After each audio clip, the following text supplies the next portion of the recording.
रामचंद्र हनुमान की। समर्थ सद्गुरु रामदास स्वामी महाराज की। समर्थ सद्गुरु ब्रह्म चैतन्य महाराज की। समर्थ सद्गुरु वासुदेव महाराज की। समर्थ सद्गुरु नामयोगी दत्तात्रेय महाराज की। सब संतन की जय जय रघुवीर। पुरी पंढरीनाथ भगवान की। समर्थ सद्गुरु साईनाथ महाराज की। समर्थ सद्गुरु नाना महाराज की जय जय रघुवीर समर्थ। एक मंत्र जपले राम राम राम श्री राम राम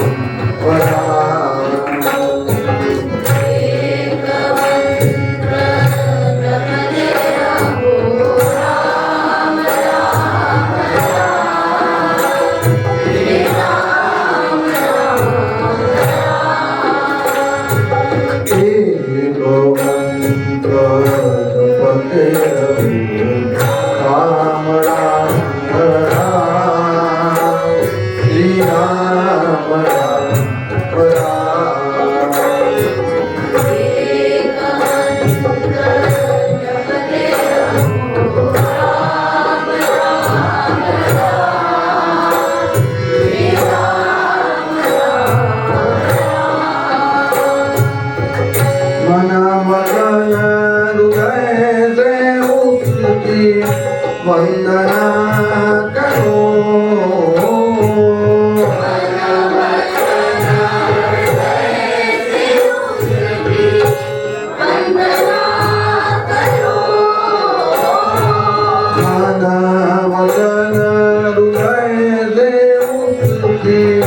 वंदना करो।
पुत्र पिता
बस प्रभु के चरणों के तुम बनो गुलाम।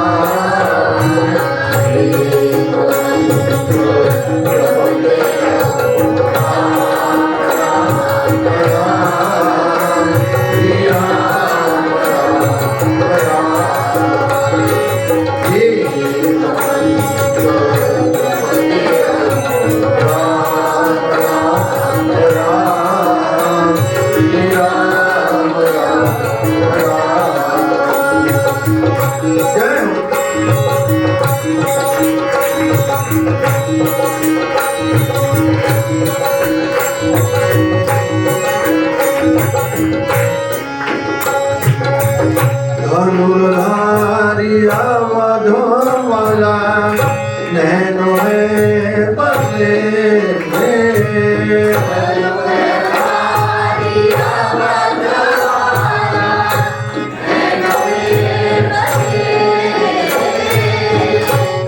धनुर्धारी अवधमाला धनुर्धारी अवधमाला नैनों में बसे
पंडरीनाथ महाराज की श्री राम जय राम जय जय राम श्री राम जय राम जय जय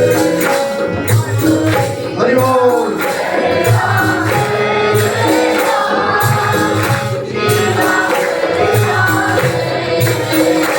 बोलो श्री राम जय राम जय जय राम श्री राम जय राम जय जय राम श्री राम जय राम जय जय राम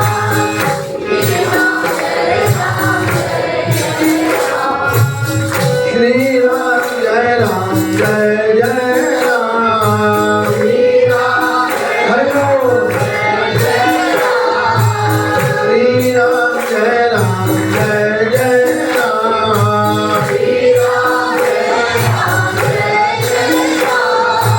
श्री राम जय राम जय जय राम श्री राम श्री राम जय राम जय जय राम बोलो श्री राम जय राम जय जय Ram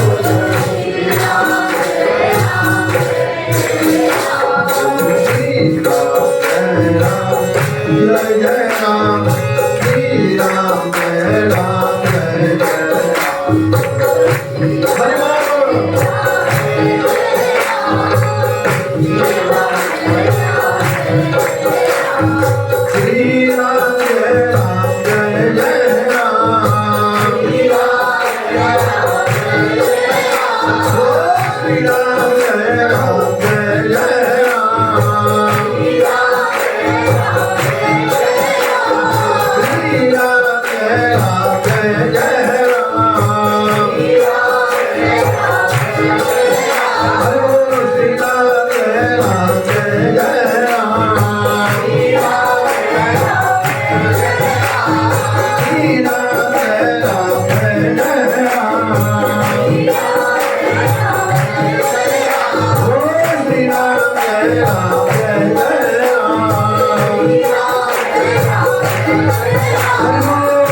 Shri Ram Jai Ram Jai Jai Ram Shri Ram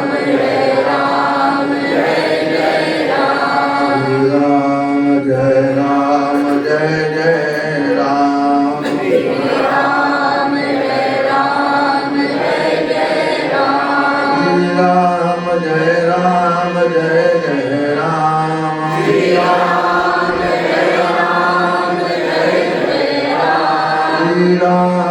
Jai Ram Jai Jai Ram Shri Ram Shri Ram Jai Ram Jai Jai Ram Shri Ram Jai Ram Jai Jai Ram Shri Ram Jai Ram Jai Jai Ram Shri Ram Jai Ram Jai Jai Ram Shri Ram Jai Ram Jai Jai Ram Shri Ram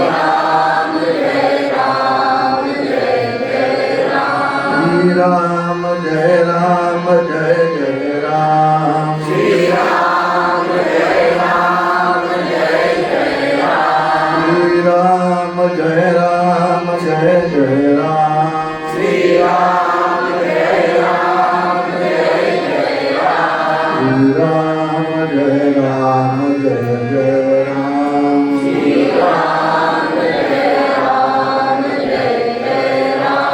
Ram Jai Ram Jai Jai Ram Shri Ram Jai Ram Jai Jai Ram Shri Ram Jai Ram Jai Jai Ram Shri Ram Jai Ram Jai Jai Ram। भजनों की प्रस्तुति doctor वीणा जोशी।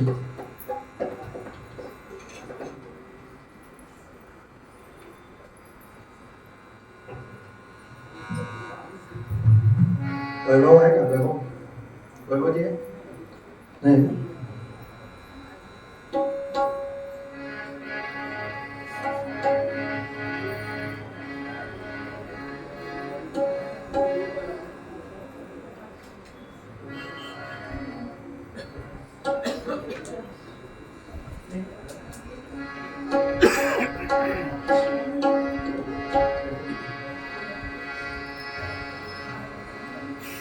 सुंदर तेरा नाम ube विटेवारी सुंदर तेरा नाम ube विटेवारी सुंदर तेरा नाम उबे विटेवारी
और यहाँ के परम सत्य काका बड़ा काका इनको हम बोलते हैं, उनको एक श्रद्धांजलि, उनका स्मृति स्वरूप उनका एक भजन थे, उनका अत्यंत प्रिय भजन गाते थे, वो आज भी याद आता है, उनका स्मरण मात्र इस बारे।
समचरण सरोजं नाथान्द्रलीलाम्बुधरं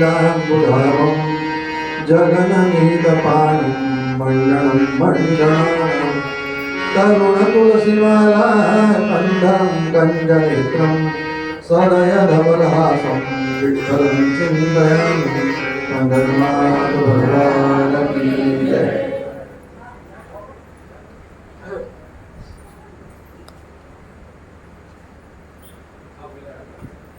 पांडुरंग भगवान जी के चरणों में अपना शीश नवाते हुए यहाँ पर हमारे आदरणीय परम आदरणीय काले काका जी बैठे हुए हैं, शेट्टे साहब, मेरे गुरु जी, सभी लोग बैठे हुए, सभी महानुभावों के सभी माता भीर लोग हृदयस्थ परमात्मा को वंदन करते हुए आइए थोड़ा सा चिंतन करें।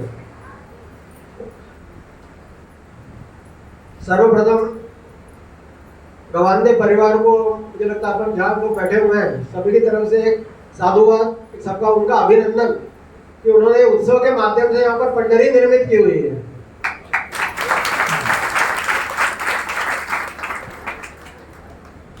कितना महत्व है पंडरी का। आदि निर्मिली पंडरी मग वैकुंठ नगरी। सबसे पहले पंडरी निर्माण के भगवान ने, फिर देवों को वहां ऊपर जलन होने लगी, बोले ये जो आनंद है हमें मिलना चाहिए। बोले ठीक है, फिर वैकुंठ उन्होंने वैकुंठ नगरी निर्माण की। लेकिन बात ये हुई कि ये सब करने के बाद भी नाहम बटा बसा में वैकुंठ है, ये बात है। मद्भक्ता यत्र गायत्री तत्र तिष्ठामि नारदा। जहाँ पर भगवान के भजन मेरे जो करेंगे, भक्त लोग करेंगे, मैं पंडरी वंडरी में निवास करने वाला मैं नहीं हूँ, अपना वैकुंठ में निवास करने वाला नहीं हूँ। निर्मित कर दी आपके कहने से। महाराष्ट्र में भी 18-20 दिन चलने वाला एक बहुत बड़ा एक अभियान कह लीजिए, धार्मिक अभियान कह लीजिए, जो अनादिकाल से चल रहा है। ज्ञानेश्वर महाराज के पहले से चल रहा है, ऐसे कह लीजिए। वो है वारी। विभिन्न संतों की जो पालकियां हैं वो अपने अपने स्थानों से निकलती हैं और पंढरपुर में सब लोग पहुंचते हैं वहां पर। ये वारी मतलब ये बहुत अद्भुत तंत्र है। वारी वारी जन्म मरणाते वारी, और हालांकि अलग संदर्भ में कहते हैं, दत्त महाराज की आरती में कहते हैं वो, लेकिन ये वारी का मतलब ही यही है। वारी का मतलब है जाना आना। जो हमारी जन्म मरण को जो पुनरअपि जननम पुनरअपि मरणम पुनरअपि जननी जठरे शयनम, ये जो हमारा आना जाना चल रहा है बार बार, यदि इसको हमको चुकाना है तो वो वारी की यात्रा एक बार करें। आपको आश्चर्य होगा, अद्वैत संप्रदाय का सबसे बड़ा यह संगम है, बहुत बड़ा संगम है। ज्ञानेश्वर महाराज से भी पहले का है। आदि शंकराचार्य जी की बात का है, क्योंकि उन्होंने भी पांडुरंगाष्टकम लिखा हुआ है, स्तोत्र लिखा हुआ है, जिसमें पांडुरंग जी का उन्होंने आदि शंकराचार्य ने वर्णन किया। लेकिन उस समय वारी नहीं थी। ज्ञानेश्वर महाराज के पूर्वज करते हैं ऐसा उल्लेख आता है। फिर भी उसको आज कम से कम मुझे लगता है 1400-1500 साल हो गए ऐसे कहने में। इतना बड़ा उत्सव चलता है और राम कृष्ण हरि ये उसका जो है वो घोष वाक्य है। किस लिए है वो इसलिए कि राम मतलब जो हमारे बीच में जो द्वैत होता है ना, मैं राम भक्त हूँ, ये कृष्ण भक्त है, ये हरि भक्त है, उसमें सभी का नाम लीजिए, सभी एक है हम लोग। तो कोई जाति पाति का भेदभाव नहीं है वहां पर। सबसे बड़ी बात है लिंग का भेदभाव नहीं है, पुरुष और स्त्रियों में कोई भेदभाव नहीं रखते हुए सब लोग चलते हैं। इतना बड़ा उत्सव होता है, आपको आश्चर्य होगा। सबकी खाने की, भोजन की व्यवस्था, निवास की व्यवस्था, इतना ही नहीं तो आपको आश्चर्य लगेगा, जो वारी में लोग जाते हैं उनके पैरों में तेल लगा के उनकी मालिश करने वाले भी लोग वहां पर हैं। अच्छे बड़े बड़े लोग हैं कि आप थक गए, हम वहां तो जा नहीं सकते, कम से कम आपके चरणों के माध्यम से हम पंडरीनाथ का उतना ही स्मरण कर लें। कटिंग वाले हैं, नाई है, दाढ़ी बनाने वाले, सबकी व्यवस्था वहां पर है। कपड़े धोने वाले लोग हैं, सबकी व्यवस्था वहां पर है। रामकृष्ण हरि के बारे में बहुत सुंदर बात आता है। राम मतलब क्या? तो राम मतलब रामायण का निचोड़ है। हम जो भगवान शंकर जी की आरती करते हैं, शतकोटीचे बीज वाच्य उच्चारी ऐसा कहते हैं। तो शतकोटि मतलब क्या है? शतकोटि प्रविस्तरम एकैकम अक्षरम पुंसाम महापातक नाशनम, जिसके चरित्र का एक एक अक्षर महापातकों का नाश करने वाला है। ऐसे प्रभु रामचंद्र, उनके जो रामायण है पूरा, जो उसका जो निचोड़ है भगवान महादेव जी ने निकाला हुआ है। सारे श्लोकों की आपको मालूम है 1000 शतकोटि 100 कोटि श्लोक है रामायण, आदि रामायण में ऐसे बोलते हैं। जब असुरों में, सुरों में और मानव में, तीनों में लड़ाई हुई, हमको रामायण चाहिए, हमको रामायण चाहिए। करना कुछ नहीं था लेकिन चाहिए। तो बोले ऐसा है भैया, मैं एक कर्म कर सकता हूँ, मुझे सभी लोग एक जैसे हैं, मैं भेदभाव नहीं करूंगा, मैं उसका 3 भाग करता हूँ रामायण के, आप आपस में बांट लो, ठीक है। तो उन्होंने फिर किया, तो बोलते 33 लाख या 33,333 वगैरह ऐसा कुछ तो उसकी फिगर आती है 333333। आखिरी में जाके एक शब्द बचा, 2 शब्द बचे, एक 2 शब्द बचे तो राम के नाम से थे। बोले अब ये जो है ये मेरा ब्रोकरेज है, ये जो मैंने आपके लिए उठा इतने झंझट किए ना, ये सब मेरा है, ये राम शब्द में रखूंगा, ये आपको नहीं। शतकोटि जे बीज वाच्य उच्चारी, भगवान महादेव शतकोटि का भगवान का वो करता है। तो ऐसा ये राम शब्द आता है। कृष्ण आप जानते हैं, कृष्णस्तु भगवान स्वयं, व्यास जी ने इनका उल्लेख किया हुआ है, वो कृष्ण शब्द है। और हरि जो है ये मतलब भागवत, अपना महाभारत या महाभारत में से ले लीजिए आप, रामायण महाभारत और आता है फिर हरि। तो हरि मतलब क्या है कि भागवत का ये वो है, तम नमामि हरिम परम, भवे भवे यथा भक्ति। और अंत में आता है उसके बाद में 2 श्लोक जो भागवत के महत्वपूर्ण है, जो भागवत का सार है, उसमें आखिरी में आता है तम नमामि हरिम परम, मतलब भगवान हरिम का मैं वो करता हूँ, मैं वंदन करता हूँ। तो ऐसा हरि शब्द है। तो तीनों का मिला के जो संगम हुआ है वो रामकृष्ण हरि हुआ है। और ये रामकृष्ण हरि करके ये लोग सब लोग गाते हुए वहां पर जाते हैं और ये सब अद्भुत संगम ये होता है। अभी जो आपने वर्णन किया, सुंदरते ध्यान उभे विटे वरी, एक विठ्ठल शब्द का भी बहुत वो एक आकर्षण है मुझे। मैं काफी देर से सोच रहा था, मुझे मिला नहीं। विठ्ठल मतलब क्या? विठ्ठल शब्द का क्या अर्थ है? तो कानड़ा विठ्ठलू वगैरह ऐसा आता है कि ये जो हमारे वृंदावन का वो कृष्ण है या द्वारका जो कृष्ण है वो वहां पर गए और कानड़ी भाषा में, कन्नड़ भाषा में उनको विठ्ठल कहा गया। भगवान कृष्ण के, भगवान विष्णु के रूप है, ऐसा आता है। लेकिन एक बात आती है कि ठकार है विठ्ठल। अभी बुआ जी मोह साहब ने जो अपने कीर्तन करते उन्होंने बताया था, मुझे भी वो पड़ता है। यदि विठ्ठल विठ्ठल नाम का हम यदि स्मरण करते हैं तो विठ्ठल के साथ में जो हृदय में जो हमारे आघात होता है, स्पंदन होता है, वो हार्ट अटैक को, जिनको विठ्ठल विठ्ठल गाते हैं उनको हार्ट अटैक नहीं आता। ये लोगों के अनुभव है। जो यदि विठ्ठल विठ्ठल आप स्मरण करेंगे, विठ्ठल जब आप कहते हैं तो यहाँ पे देखिए आपको स्पंदन होगा, यहाँ पर विठ्ठल तो यह हृदय से जाता है। तो विठ्ठल विठ्ठल यदि आप स्मरण करेंगे तो आपको हार्ट अटैक, हार्ट की बीमारी नहीं होगी, हार्ट अटैक नहीं आएगा। तो सुंदरते ध्यान उभे बीटे वरिया, विठ्ठल शब्द का एक अर्थ ये भी आता है कि जो बीट के ऊपर खड़ा है, ठल, बीट बीट ट जो पहले बीट ट ठ ल ऐसे आता है। तो बीट मतलब क्या है? ईट। आप सभी को मालूम है, जो इसके जो ये है अपने भगवान के जो भक्त है कुंडली, इसी जमाने में मातृ पितृ द्रोही थे, इसी जमाने में मातृ पितृ द्रोही थे। जितना कष्ट देना है उतना कष्ट उन्होंने दे दिया। एक ऋषि के आश्रम में काशी यात्रा के लिए निकले, वो भी खुद दोनों घोड़े पे बैठे थे, मियाँ बीबी, बुढ़े माता पिता को पैदल चला रहे थे। वहां पर जाके उन्होंने रात में देखते हैं कि वहां पर 3 स्त्रियां आती हैं,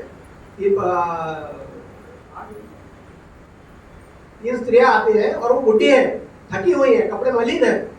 और सुबह के समय वो देखते हैं कि जब उठते हैं तो जो आश्रम है वो आश्रम उन्होंने झटापट करके रखा हुआ है, झाड़ बढ़ के सब करके साफ रखा हुआ है। और जाते समय वो एकदम तरोताजा होकर 20-21 साल के बन के जाते हैं। उनको आश्चर्य लगता है ये कैसे क्या है।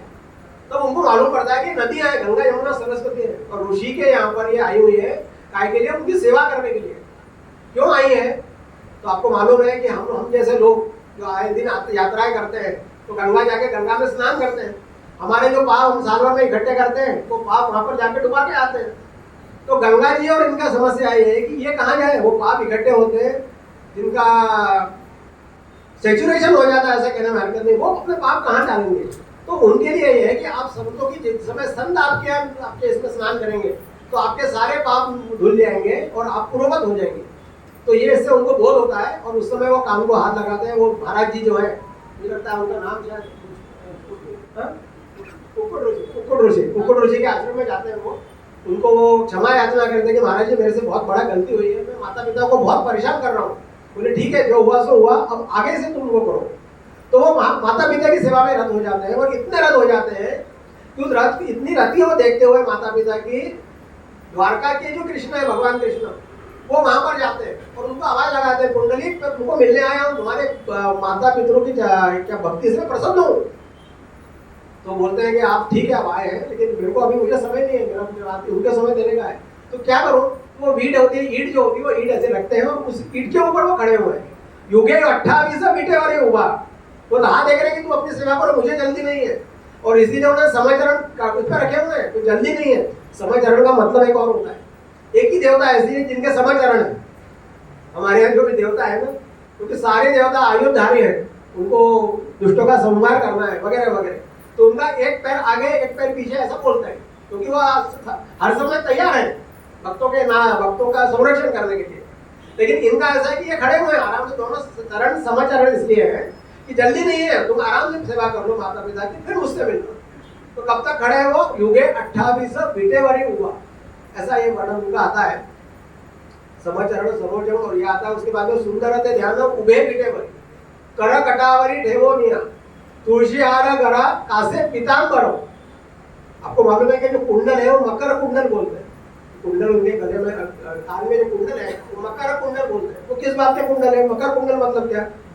तो ऐसा एक चरित्र आप सभी को मालूम है, भागवत में आता है कि जिस समय गजेंद्र मोक्ष का चरित्र आता है, जिस समय गजेंद्र अपने सभी सगे बंदियों को लेके अपने पूरे परिवार के साथ में नदी में विहार करने जाता है, जल विहार करने जाता है, तो मगर उसका पैर पकड़ लेता है।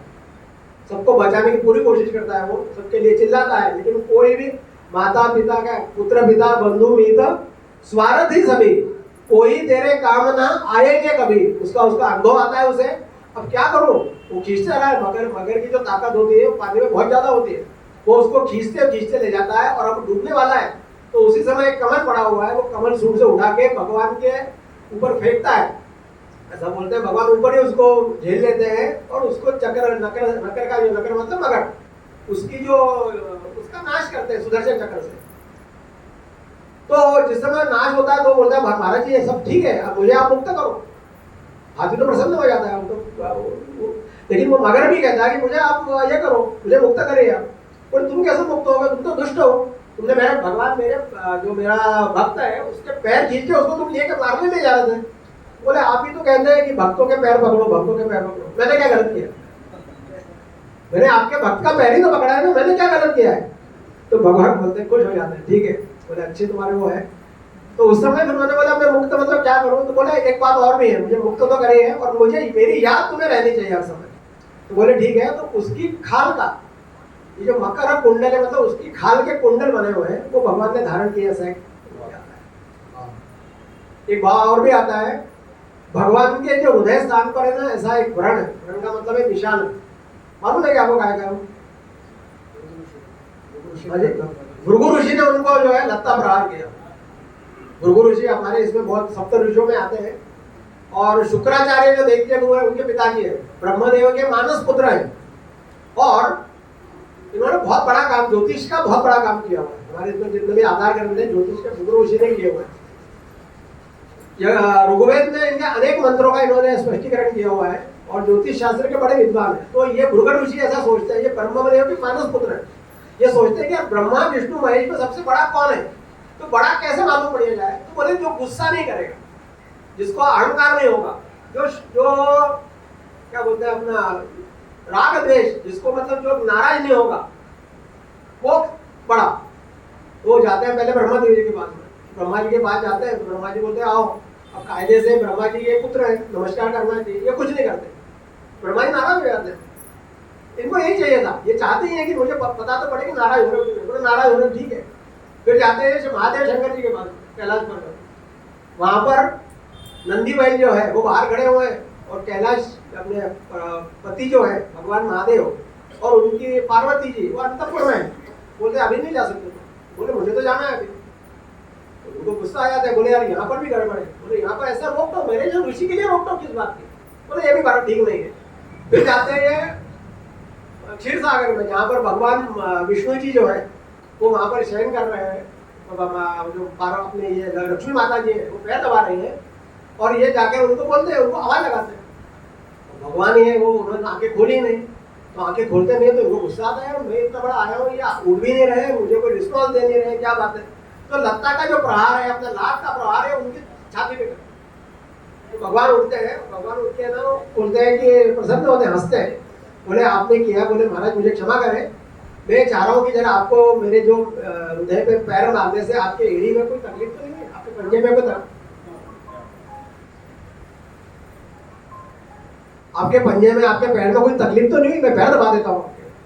तो वो उस समय वो कहते हैं कि नहीं, भगवान विष्णु जो है यही सही है और ये सबसे बड़े देव है, ऐसे कथाएं आती है। तो ऐसा ये पंडरीनाथ भगवान का ये है। एक सुंदर के विवेचन और आता है कि कमर तक हाथ क्यों रखें, तो भक्तों के लिए उन्होंने बोला हुआ है कि भवसागर में जो डूबने की बात होती है, घबराओ मत, ज्यादा पानी नहीं है, कमर इतना ही पानी है। वास्तविक भक्ति के लिए बहुत सुंदर एक विवेचन आता है। एक बार क्या हुआ, रामकृष्ण परमहंस जी थे और नरेंद्र थे, जब वो विवेकानंद नहीं हुए थे, नरेंद्र थे।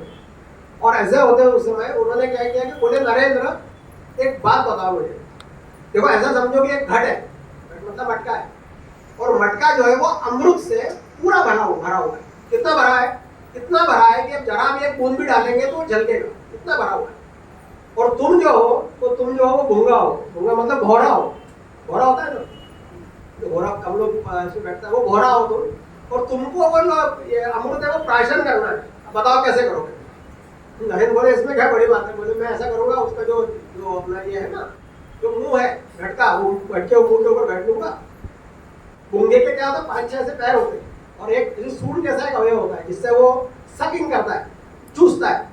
तो बोले मैं उससे पकड़ लूंगा घट के मुंह को, और उसको जो है वो अपने सूंड डाल के, या मेरा जो वो अवयव है उसको डाल के मैं चूसता रहूंगा धीरे धीरे। तो वो हंसने लगते हैं। नरेंद्र, मैंने तुमको ये बोला था कि ये जो है ये जो घट है ये अमृत से भरा हुआ है, अरे डूब जाओ अंदर, अमृत है, मरोगे थोड़ी तुम, अमृत है, मरोगे थोड़ी, डूब जाओ पूरा। लेकिन इतना होते हुए भी हम जैसे भक्त, मैं अपनी बात कर रहा हूँ, खूब लगता है कि डूब नहीं पाते। इतना आसान नहीं है भक्ति में डूबना। हमारे जैसे भक्तों के लिए वो जो है भगवान आश्वासन दे रहे हैं कि डरो मत, भवसागर बहुत ज्यादा गहरा नहीं है, इतना ही गहरा है, कमर इतना है, आओ और भक्ति करो और भवसागर में डूबोगे नहीं, इतना ही पानी है। तो ऐसा सुंदर विश्लेषण है। आइए अपन थोड़ा सा है ना इनका, ये तो अपने थोड़ा सा निरूपणात्मक देखा, थोड़ा सा चरित्र भाग देखते हैं। भक्तों के साथ में ये जो विठू है, विठोबा जो है, इन्होंने भक्तों के साथ में विठू महान हुए, एकनाथ जी के इन्होंने पानी भरा, क्या चरित्र है इनका, क्या लीला चरित्र है। आइए थोड़ा सा लीला चरित्र देखते हैं। उनको बोलता हूँ,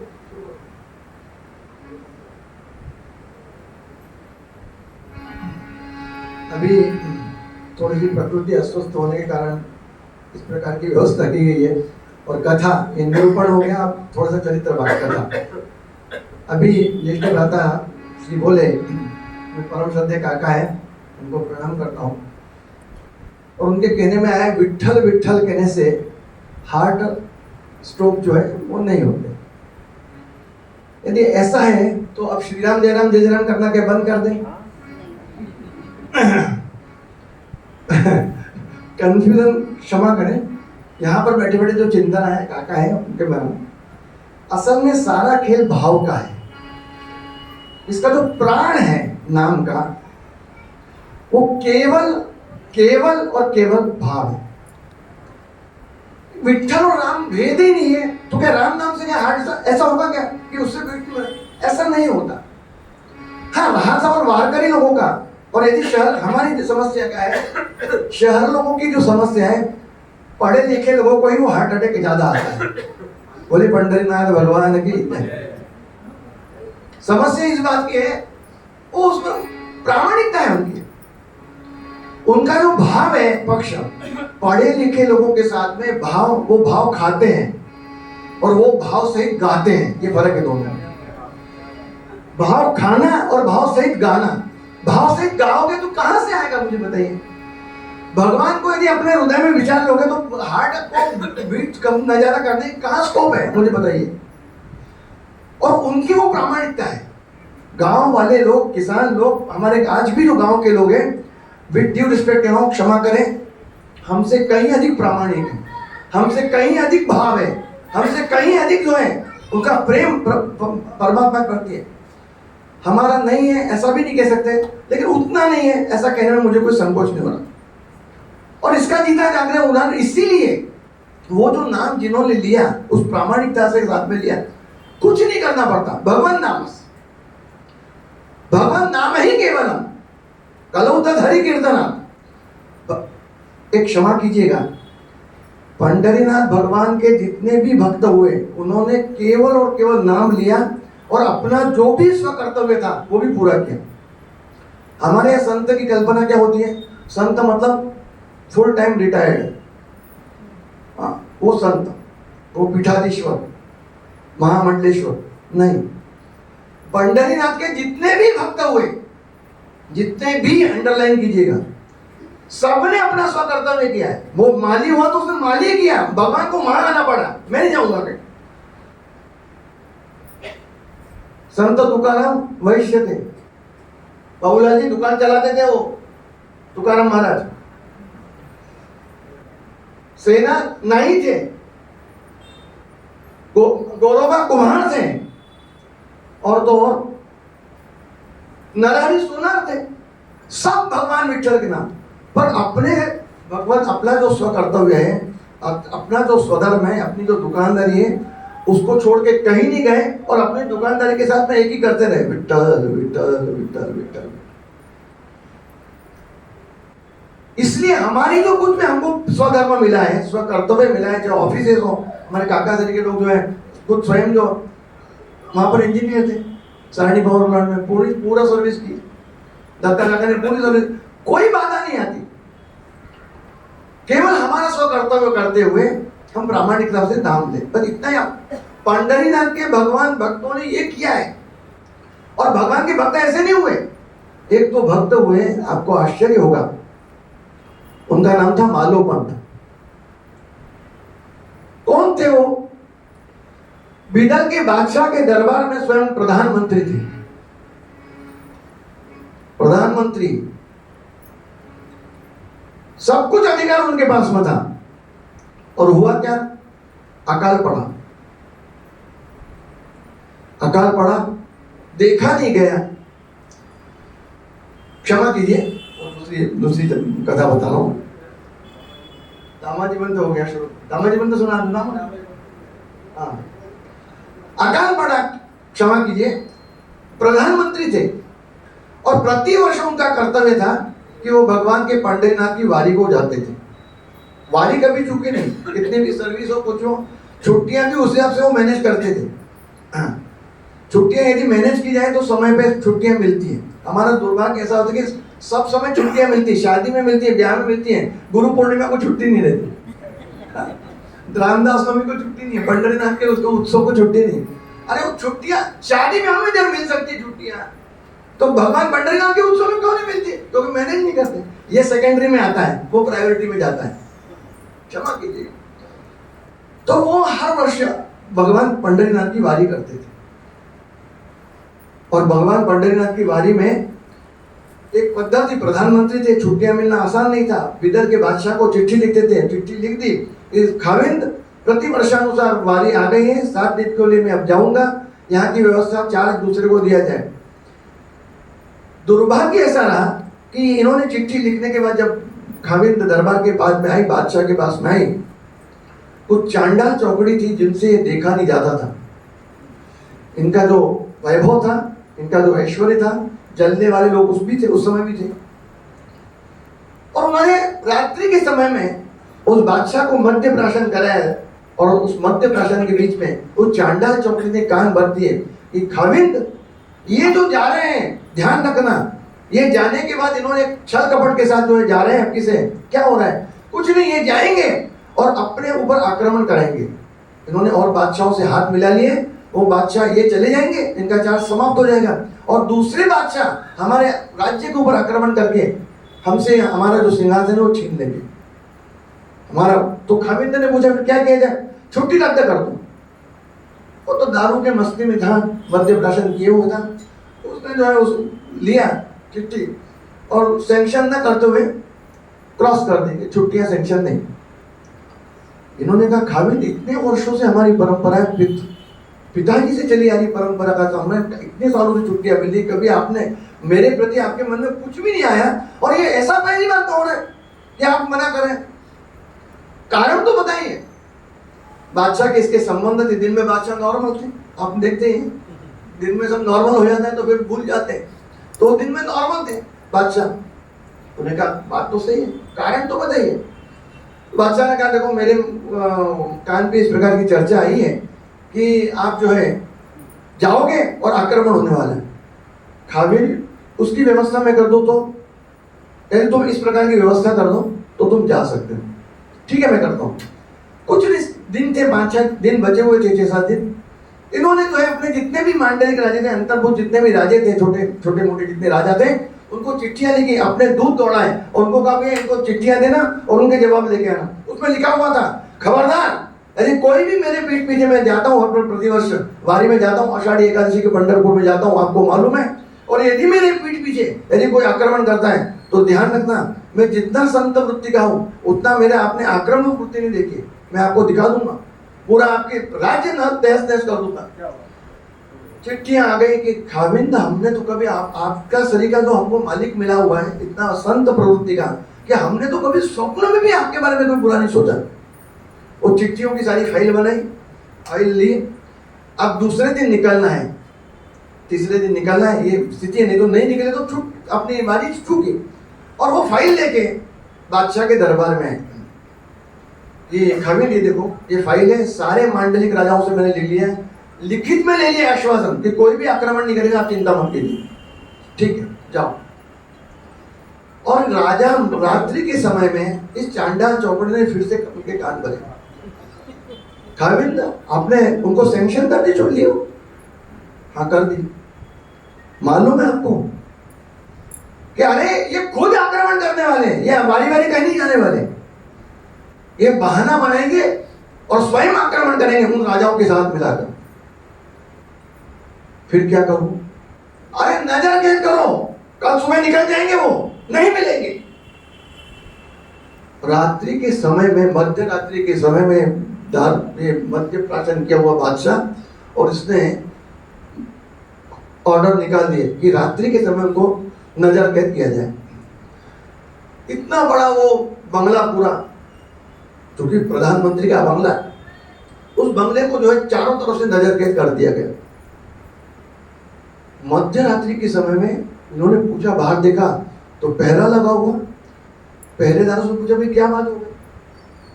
वो रोने लगे, मालिक हम तो जानते हैं आपको, हमने आपका नमक खाया है, क्या बताएं? बादशाह के किसी ने कान भर दिए और वो कान भरने का परिणाम ये हुआ है कि वो आपको जाने नहीं दे रहे।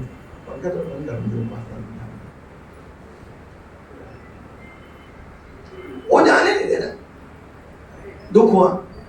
ठीक है, रात्र भर जो है सुबह निकलना है, समझ में नहीं आ रहा है प्रभु आज यदि मैं नहीं निकला सुबह के समय तो पहुंच नहीं पाऊंगा, और मेरे जन्म जन्मांतर की मेरी जो प्रक्रिया चली आ रही है पूर्वापार, उस पर खंड पड़ेगा। रात्र भर जो है चक्कर लगा रहे हैं, क्या करूं क्या करूं क्या करूं। और भगवान का चरित्र सामने आया, आंखों के सामने, और ध्यान में आया कि इस प्रकार जो है वसुदेव जी जो है भगवान को टोकरी में लेकर जो कैसे चल दिए थे, वो सारा चरित्र सामने आया। और ठीक है सुबह देखेंगे। सुबह के समय में जब भोर हुई, प्रातः काल का समय, 4:30-5 बजे का समय, उस समय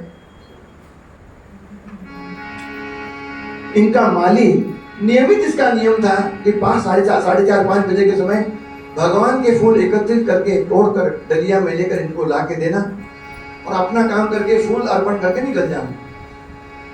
वो आया, उसका वर्णन है माळी येतौ शक्काळी, माळी येतौ शक्काळी, माळी नावच नावबा।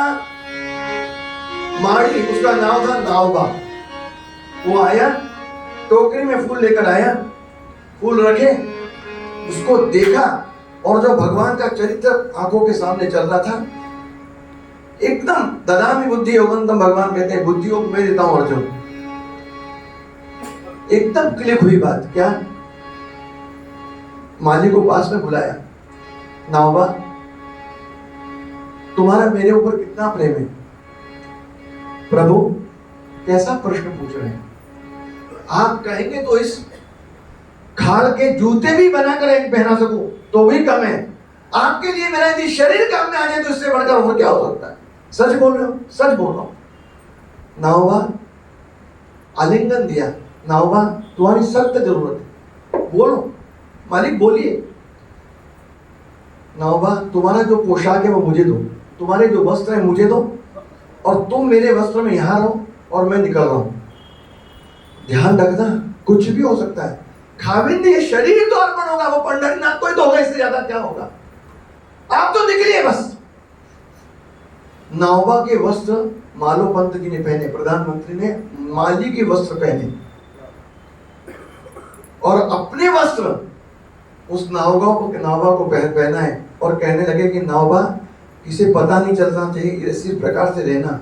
अब मैं निकल रहा हूं। एक बार देखा भगवान अपने देवघर में आए, भगवान पंढरीनाथ को प्रणाम किया, कहने लगे प्रभु ध्यान रखिएगा, अब ये जीव जो है आपके जीव में छोड़ के मैं जा रहा हूं। और बाहर जो निकला, अब सुबह का समय तो था, रात भर जो जगते हैं, जागते रहो जागते रहो जागते रहो, ये चिल्लाते जोर है, स्वयं जरूर सोते हैं, दूसरे को कहते हैं जागते रहो। इतने जोर से चिल्लाते हैं सामने वाला सो नहीं पाता है, इस खड़े खड़े भी सो लेते हैं। सुबह का समय था, उनका सोने का समय था, वो सो रहे थे। कौन है? नावबा। जान दो जान दो जान दो।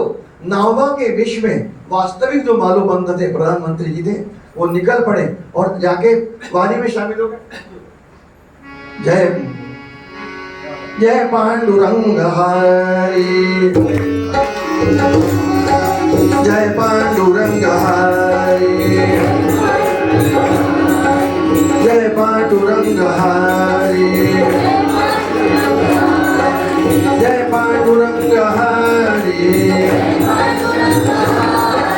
जय पांडुरंग हरि,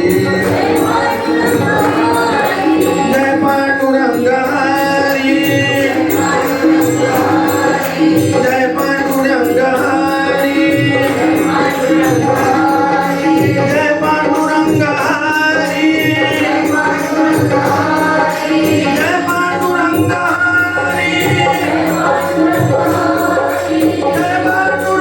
हरि,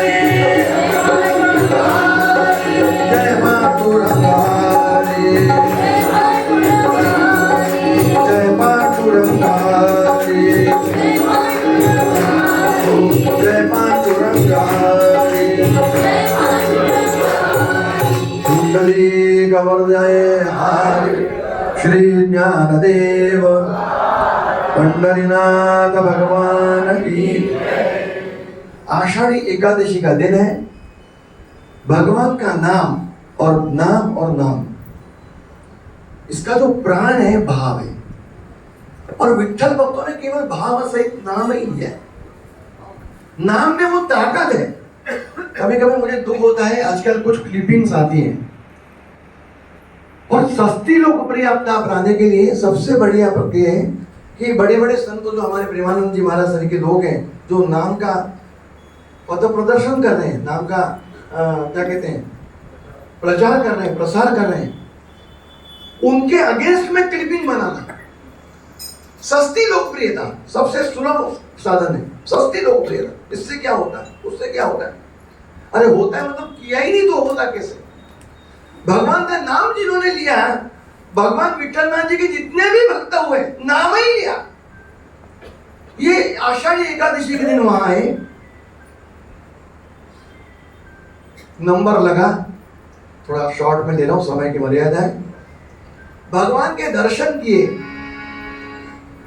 नंबर आते ही भगवान पंढरीनाथ की व्यवस्था है वहां पर पंढरपुर में, हर कोई जो है उनके चरण के ऊपर जो है अपने मस्तक नवा सकता है। वहां मस्तक नमाए, आंखों से अश्रुधारा जो है निकल रही है, बह रही है, और प्रभु से प्रार्थना की, प्रभु एक ही बात का दुख है, लोगों को लग रहा है प्रभु तुझे लग रहा है मैं रो रहा हूं, मैं रो इसलिए रहा हूं कि अगले वर्ष मुझे दर्शन करना दुर्लभ है।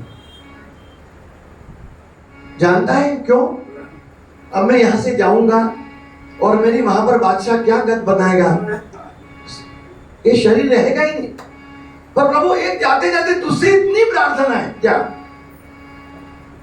मेरा जो होगा सो होगा, पर तेरी जवाबदारी के ऊपर तुझे सौंपकर मैं अपने नाहुआ को छोड़ के आया, अपने माली को छोड़ के आया। उसका यदि कुछ बुरा हुआ तो मेरा क्या, मेरी क्या लाज है? लाज तो तेरे नाम की है, जो संतों ने गाई है, जो परंपराओं ने गाई है, जो बनासन मैंने गाई लगाई है, जानी तो तेरी है। बस इतना ही कह रहा हूं प्रभु, कहा और मुड़ के चल दिए, विठ्ठल विठ्ठल विठ्ठल विठ्ठल निकल दिए। इधर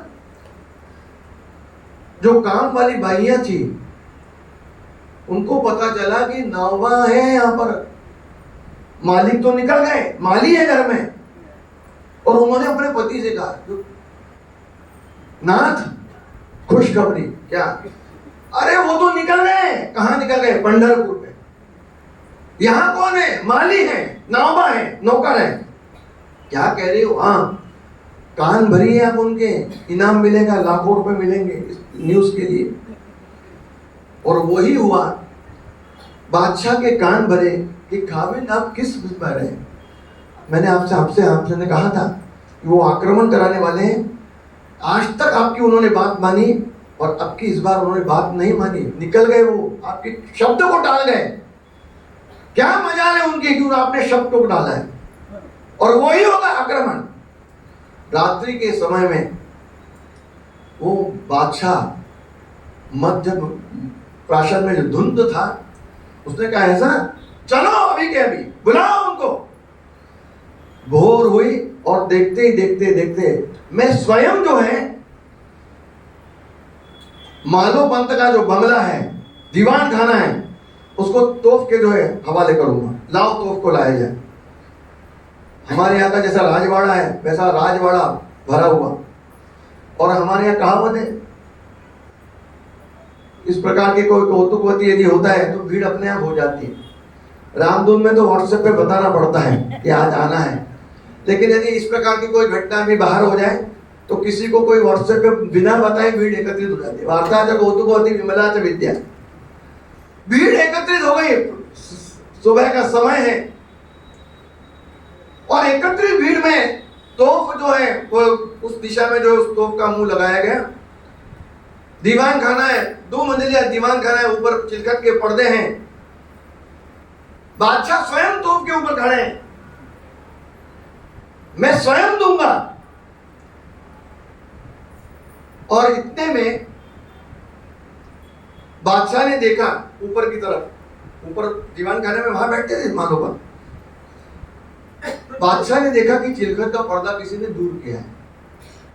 पर्दा बाजू में हुआ और ऊपर से मालोपंत स्वयं उपस्थित हुए और उन्होंने बादशाह की नजर में नजर डाली। बादशाह ने देखा, पंत तुम?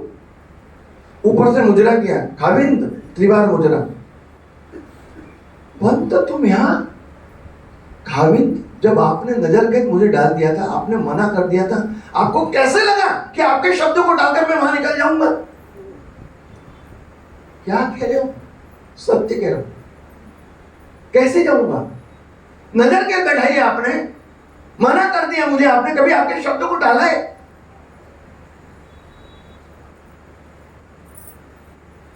बादशाह दौड़े दौड़े ऊपर गया, आलिंगन दिया, पंत मेरी गलती हो गई। क्या गलती हो गई? तुम नहीं आते, तुम यदि इस प्रकार पर्दा दूर नहीं करते तो मैं तो ये पूरा दीवान खाना उड़ा देता। तो भगवान मन में विचार कर रहे हैं, ऐसे कैसे उड़ाता? दुनिया को उड़ाने वाला, बचाने वाला मैं हूं, तू कैसे सोच लेता है? बादशाह खुश हो गया कि तुमने मेरी बात मानी, तुमने मेरी बात मानी, तो अब क्या करना है? मेरी गलती है हुई।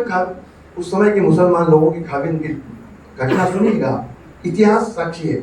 उन्होंने कहा मेरे से गलती हो गई, तुम प्रतिवर्ष उस उत्सव को जाते थे और इस वर्ष मेरी वजह से तुम्हारा उत्सव जो खंडित हुआ है। अब मेरी आज्ञा है। क्या आज्ञा है? माझी आज्ञा रक्षोनी पंढरीसी, माझी आज्ञा रक्षोनी पंढरीसी, नाही गेला हे मन श्री हरी, ओ नाही गेला ते मन श्री हरी।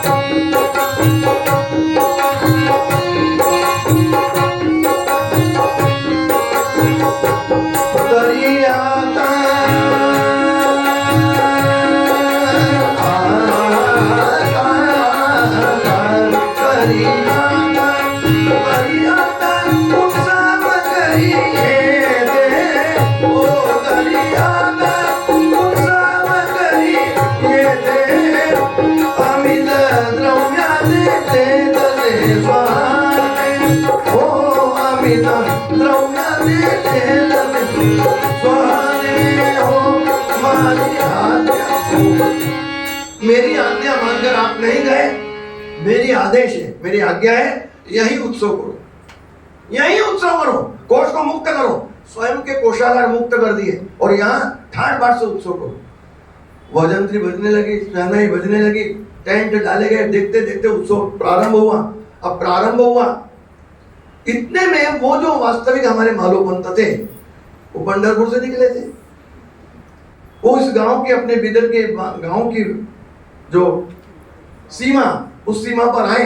उन्होंने सोचा जरा वहां से खबर ले ले, वहां क्या घटनाक्रम हुआ है और फिर प्रवेश करेंगे। जाना तो ही, पलायन करना नहीं है, भागना नहीं है, लेकिन कुछ ले तो नहीं, क्या वास्तविकता है। थक गए थे और थके थे इसलिए सीमा पर जो बगीचा था वहां पर थोड़ा सा विश्राम करने के लिए बैठे और कब बैठे बैठे लेट गए पता ही नहीं चला, नींद लग गई। सुबह का समय है। इधर जो उत्सव मनाया जा रहा था उसमें जो भगवान रूप में मालोपंत थे, उन्होंने अपने गोपाल नाम के एक शिष्य, जो उस समय गोपाल उनका शिष्य था, वो फूल वूल तोड़ के लाता था बगीचे से, उसको कहा कि जा भाई बगीचे से फूल तोड़ के ले आ। वो गोपाल वहां से गया और जो वास्तविक बगीचा जहाँ मालोपंत पंढरपुर से आए थे वहां पर लेटे हुए थे, उस गोपाल बगीचे में आया और फूल तोड़ते तोड़ते देखा कि कोई तो भी लेटा है, सो रहा है। देखा तो मालोपंत, यहाँ मालोपंत लेट रहा है, मुझे भी आदेश मालोपंत ने दिया कि फूल तोड़ के ला। फिर वहां से किसी ने बोलता वो दौड़े दौड़े फिर आया और देखा तो पेंडॉल में देखा तो यहाँ मालोपंत पूजा में बैठे हुए। फिर दौड़कर वहां गया, वहां पर देखा तो ये लेटे हुए। वो गड़बड़ा गया और गड़बड़ करने के बाद बादशाह के पास में आया। खाविंद गजब हो गया। जहाँ पेंडॉल लगा हुआ था, जहाँ भगवान स्वयं विराजे थे, वहां पर खाविंद स्वयं बैठा हुआ था, बादशाह बैठा हुआ था देखने के लिए उत्सव। उसने देखा कि क्या पगला से निकल इधर उधर दौड़ रहा है, क्या हो क्या गया? खाविंद गजब हो गया। क्या हो गया? खाविंद एक एक के दो पंथ हो गए। पागल है क्या? सच हो गए? क्या कह रहे हो? सच हो गए।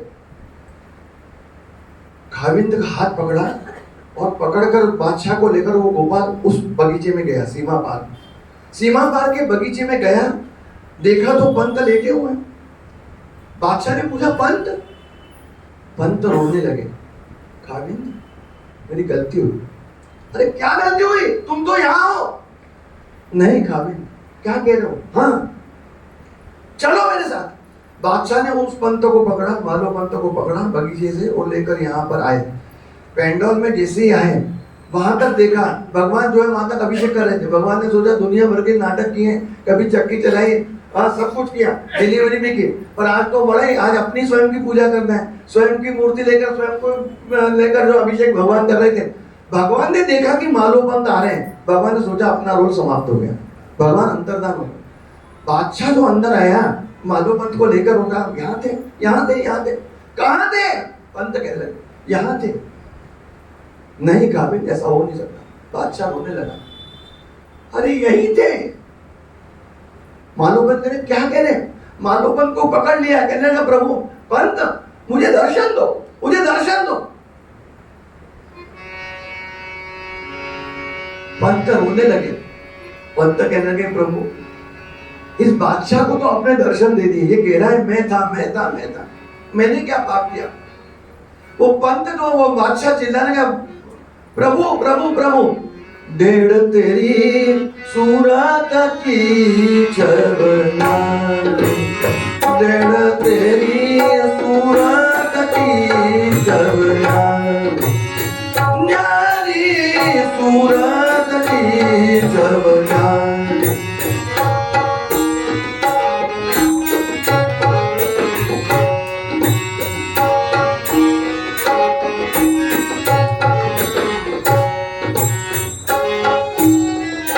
इतने ढेर कभी नहीं देखा, ऐसा ढेर कभी नहीं देखा। अरे इतनी उम्र हमारी हमारी, इतनी उम्र हमारी हमारी, वे नंद की छवना, मूरत की छवना, न्यारी मूरत की छवना।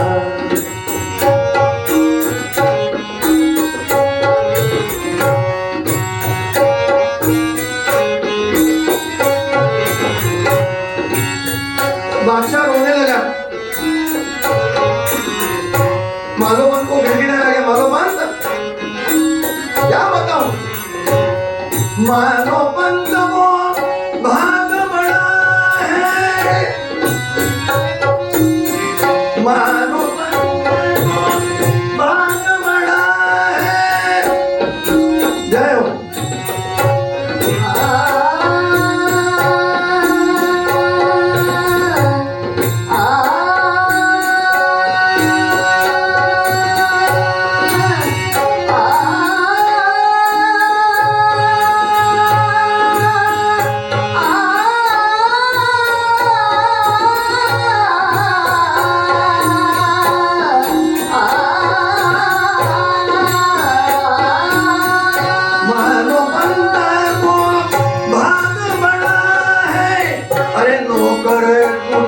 बिहारी बिहारी नौकर कुंज बिहारी बिहारी,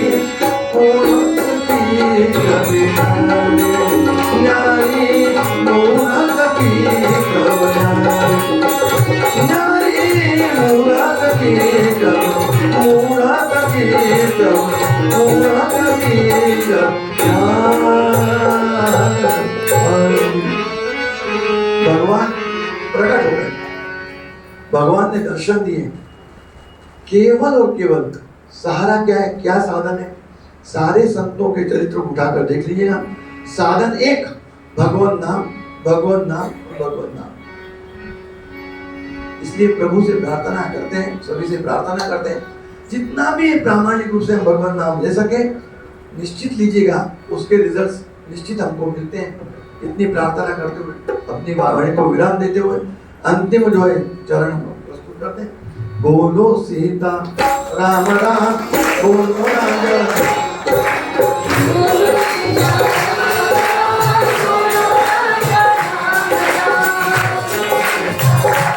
राम, बोलो राजा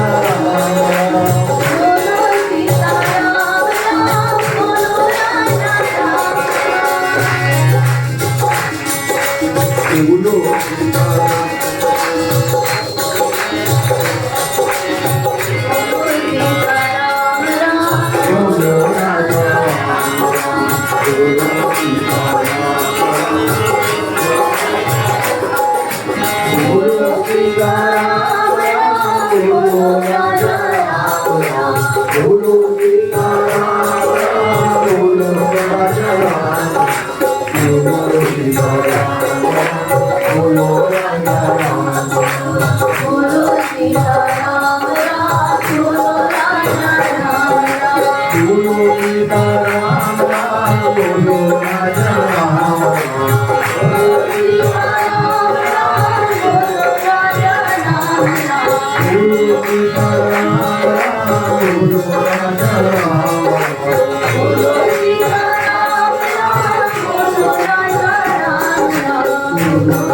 बोलो राजा राम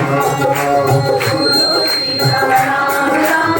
बोलो राजा राम राम। बोलो सीता राम राम, बोलो राजा राम राम। बोलो सीता राम राम। बोलो राजा राम राम। बोलो सीता राम राम, बोलो राजा राम राम।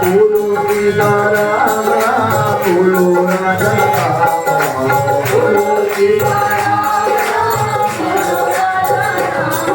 बोलो सीता राम राम, बोलो राजा राम राम। बोलो सीता राम राम। बोलो राजा राम राम। बोलो सीता राम राम, बोलो राजा राम राम। बोलो भैरव राम। बोलो राजा राम राम।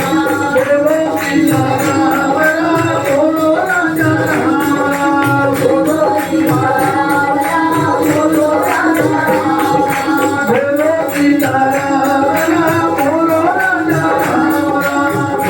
सीता राम राम। बोलो राजा राम राम। बोलो सीता राम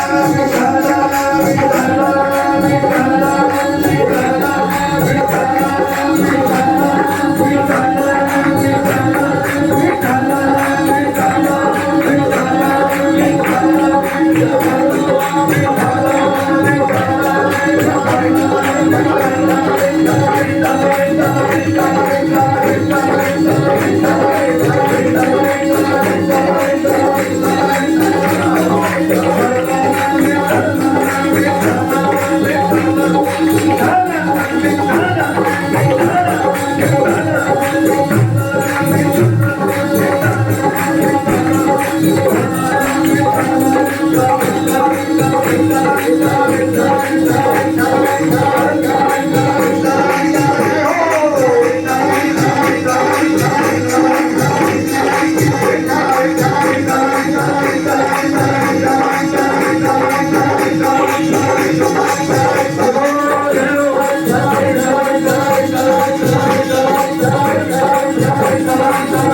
राम राम। बोलो सीता राम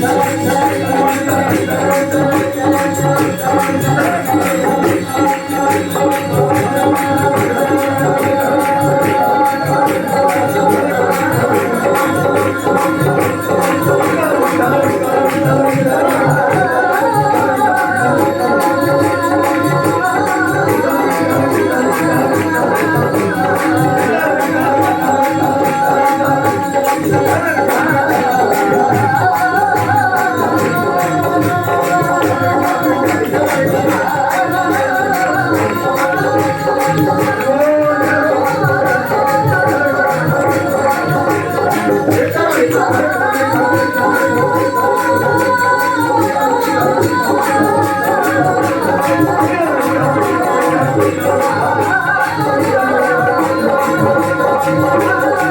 राम।